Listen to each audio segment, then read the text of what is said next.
Hi, Marge! Hi, Thea. Kamusta ka na? Kasama mo pala si Edward. Napadaan lang.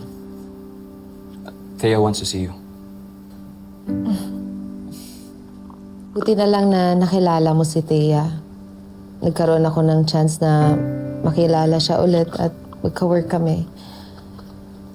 Gusto ko sana humingi ng sorry sa'yo na na-judge ko siya. And thank you for standing by her.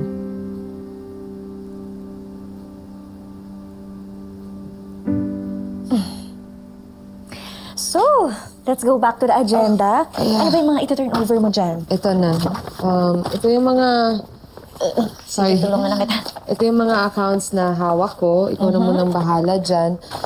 Hindi ko na kasi kayang i-monitor eh. Sabi ng doktor na kailangan ko magpahinga. Naku, Marge, don't worry about work. Ako nang bahala lahat dito.